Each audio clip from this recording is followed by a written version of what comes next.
Hi guys, hello, welcome to my channel. Today we're going to be doing our April and May reading wrap up. I never ended up doing a reading wrap up for April because I didn't really read that much. Like I didn't read enough to feel worthy of an entire video. So we're going to be lumping it in with May, which I did do a lot of reading in May and I'm very excited. So without further ado, let's get into the books that I read in April and May.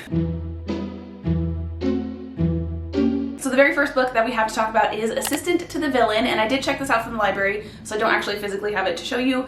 So here's a picture of it. This is definitely a book that I'm going to want to purchase to add to my collection because I loved this book so much. I ended up rating it 4 stars originally, but I was looking at it again yesterday when I was like putting my thoughts together for this video, and I feel like it's a 5-star. It's got to be a 5-star because this book in particular actually put me in like somewhat of a mini reading slump. I mentioned this to one of you guys in a comment recently, but there's basically 2 reasons why I go into reading slumps. Either because I have forced myself to read something that I really was not in the mood to read, or because I loved a book so much that I don't want to read anything else. I just want to keep reading that book, and this was one of those. I don't think I like read anything for like a whole week after finishing this book, which might not sound crazy, but again, like mini reading slump. And I just feel like when that happens and I continually think about the book after the fact, that's got to be a 5-star, you know? So this book I did rate 5 stars. This is essentially about a girl who stumbles upon a job being the assistant to a villain, as the title very much suggests. And this book was just so cute and quirky, and this book was definitely cheesy. It was very cheesy, it was very sarcastic, but I feel like this book did it on purpose. Like it was meant to be kind of lighthearted and goofy. I just feel like overall, like the plot of the book, the characters, like the banter between the love interests were just so cute and so fun, and I literally giggled like out loud several times while reading the book, and again, I didn't want it to end. The next book that I read was A Door in the Dark, and you can't really see the cover very well because of the glare, but this is what she looks like. I freaking love the cover of this book. This one is essentially about a group of students that get kind of stranded in the woods and have to survive at its like barest bones of a plot. And this book also is the first in a series. The second book literally just came out, I think, last month. And if you saw my most recent TBR video, I do have the second book in the series on my TBR for June. So I'm very, very excited to read the next book, especially because I did read this in the beginning of April-ish, and I'm already getting a little fuzzy on the details. So I need to read the second book stat before I forget everything. But that is not to say that this is not a good book because I don't remember it. I just have a really awful memory. Essentially, the magic system within this book, this is a fantasy book by the way, you get spells according to your place in society. Like if you're on the poorer side, you have less of like, I can't remember what they called it, but there's like a thing that you get an allotment of every month, and that kind of goes to how many spells you can make, and each spell costs like a different amount of these things. And that whole like currency allotment spell exchange system ended up being a really interesting point in them trying to survive, because obviously they all went into this situation with different amounts of this like spell currency. I wish I remembered what it was called. But overall, I just felt like it was a really unique story. Like I feel like I haven't really read anything specifically like this, and a lot of the stuff that happened to them in the woods was very surprising to me. Like it threw me off. I wasn't expecting it in like the best way possible. This book kept me on my toes and I really enjoyed that. So highly recommend this book. Next up we have the Throne of Glass series, which I believe I started at the end of April and then read the bulk of into May, if I remember correctly. It could have all been in May, I'm not really sure. But either way, we started Throne of Glass, and I actually did a video on the first 3 books in the series. So Assassin's Blade, Throne of Glass, and then Crown of Midnight, I think was the 3rd one or 2nd one, depending on like what order you read the books in. So if you want to know my thoughts on the first 3 books in the series, go ahead and check out that video. I'll leave it in the description if you're interested. And then as far as like the rest of the series goes, again, we're still kind of working our way through it. I had to take a little bit of a break before jumping into the tandem read because I'm very excited for it, but also really intimidated because those are very chunky books. But overall, so far I have been absolutely loving the series. It's so fun and such an emotional roller coaster. Next up we have The Expiration Dates, which is another book that I got from the library. This one is essentially about a girl who gets slips of paper with the name of the next guy she's going to date and the time frame of which that relationship is going to last, until she gets a piece of paper with only a name on it, no like date time frame. And this just sounded like such a cool, unique concept for a romance, and I was very, very excited to read it. And I did like it decently enough. I did end up rating this one 3 stars. It was okay. Typically with my romances, I prefer kind of like a lighthearted, kind of more fluffy, cutesy romance. This one was more kind of like heartfelt and kind of like Hallmarky, I guess.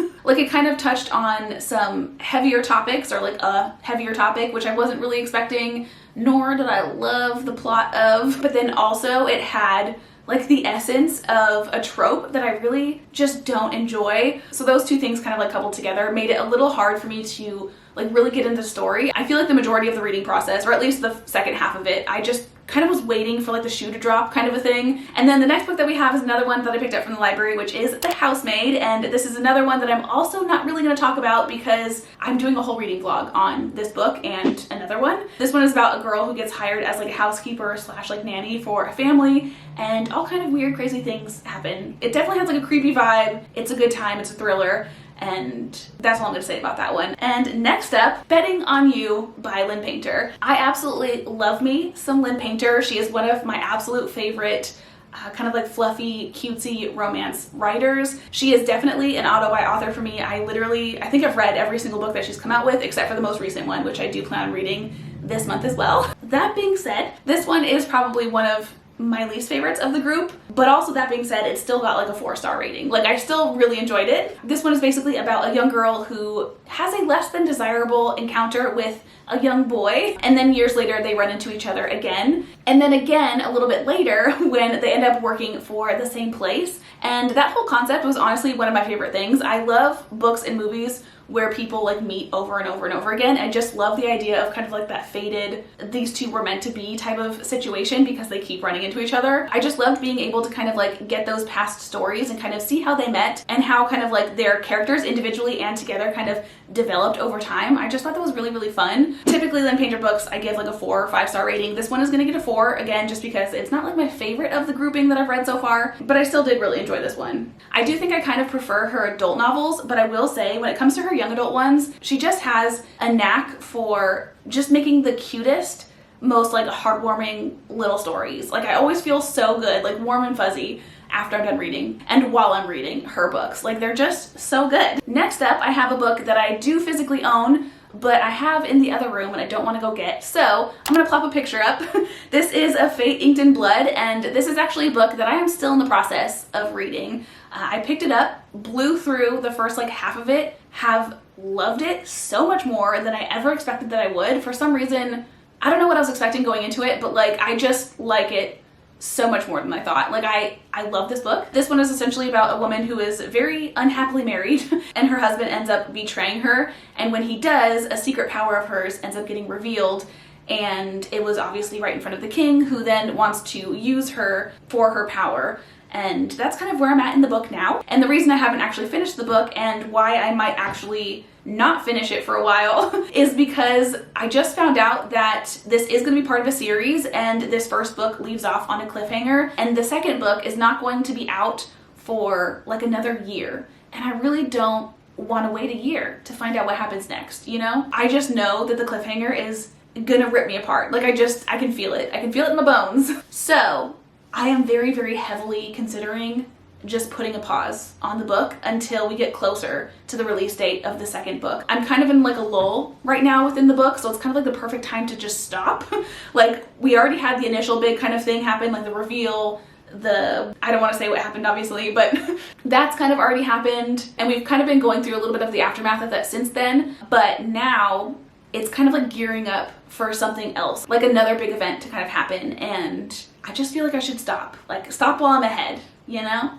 Because I really don't want to deal with a cliffhanger. And then last but not least, for this April and May reading wrap up, we have an entire series that I have been binging the last like week or so, and that is the Gold Rush Ranch series. Gold Rush Ranch. I feel like my mouth is like mush trying to say that. Overall, I definitely give this series like a 4.5 star. I think I rated the Chestnut Springs series, also by Elsie Silver, like a 5 star. Like those ones freaking loved. These ones also loved, but it took me a little bit of time to kind of get into them. And I think that's just because I was so attached to the characters in the Chestnut Springs series. And this series is actually within the same universe as the Chestnut Springs, but I do believe she wrote these ones first. We do have a little bit of a correlation between this series and Chestnut Springs. So Chestnut Springs is basically about the Eaton brothers. This series, the second book in particular, this one, A Photo Finish, is actually about Violet, their sister. But as far as the first book goes, this one is basically a romance between Vaughn and Billy, Billy being being the female character. Vaughn has essentially inherited his family's like racehorsing business, and Billy is essentially brought into the picture because she is hired to train the horses because Vaughn doesn't really know what he's doing. And overall, I really did enjoy this first book, even though again, kind of took me a little bit to get into just because I wanted to just jump straight into Violet's story, but I did really enjoy it. Billy as a character is really fun. And also too, I wasn't sure how I was gonna feel about like the horse racing kind of aspect, but I ended up really loving it across like the entire series. I do feel like we got more glimpses of the horse racing aspect in this series than we did with the Chestnut Springs. Chestnut Springs is not racehorsing, but we have a couple of bull riders, and just in general, they own a ranch themselves. So you get a little bit of that farming kind of aspect, but it's very minimal.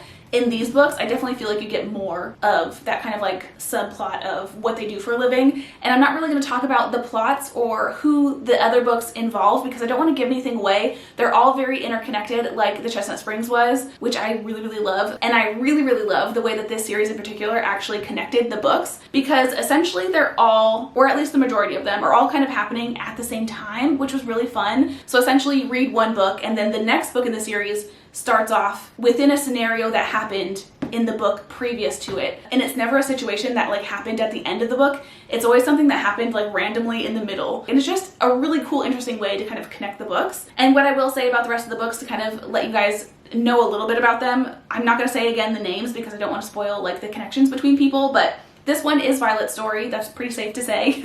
And then the third book, that one has a little bit of kind of like an enemies to lovers-esque type situation.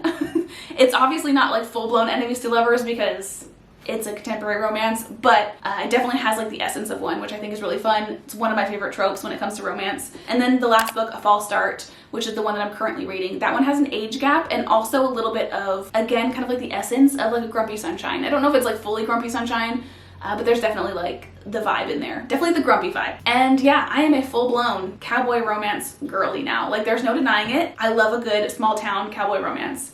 I think they might honestly be my favorite like subgenre of romance at the moment. There's something just like extra charming and cute about them that I love. Anyway, with that, those are all the books that I read in May and April. Let me know if you've read any of these books, if you enjoyed them, like what your thoughts are. I would love to know.